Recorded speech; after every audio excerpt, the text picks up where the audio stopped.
what do you think are some kind of misperceptions about the Vietnam War that still persist now, even with the Pentagon Papers coming out, that you wish were kind of cleared up? That's a very good question, which I've rarely been asked in 40 years here.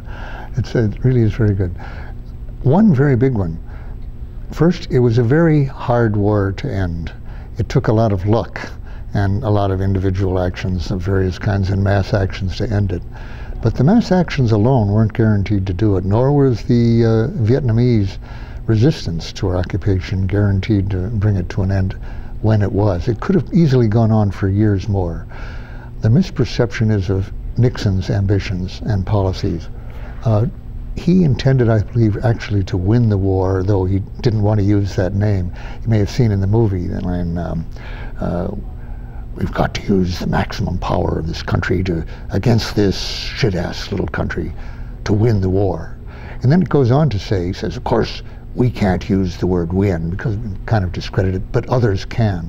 Now what he had in mind was not a full-scale ambitious win of the kind that Lyndon Johnson had in his most ambitious, though Johnson rarely expected to achieve that.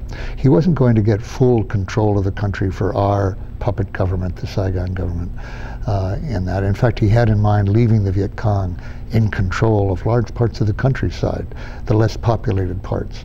But he had in mind a permanent occupation, basically, by us and the people we were paying in power, to control the cities, especially Saigon, but all the major cities and populated areas indefinitely. And when I say in the film, he never believed in the idea of a decent interval, what I mean is he never expected or was willing to see Saigon become Ho Chi Minh City, as it did in 1975, ever.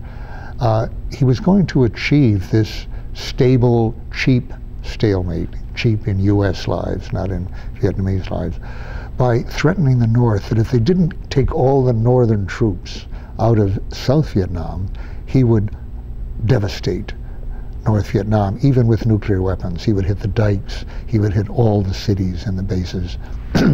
He would mine the harbors. He would do anything necessary to pulverize them into accepting his terms, which they never did do, and they never would have done. So his strategy was really hopeless. But as late as 1972 and 73, with the Paris Peace Accords, which most people think ended the war, that's one of the misperceptions, even for the Americans. It didn't end it even for the Americans. We were continuing, his plan, rather, was to continue the bombing as soon as American troops and prisoners were out of Vietnam. And that was late February of 1973. My trial was in progress at that time. If it weren't for the fact that John Dean revealed on April 15th, while I was on trial, that my psychoanalyst office had been broken into by men at the orders of the White House, of the Oval Office, he realized he had now a two-front war looming, the bombing that he was about to resume, and the impeachment process, which eventually did occur. And he decided he needed all the power, all the votes he could get for the impeachment process, so he canceled his orders to resume the bombing.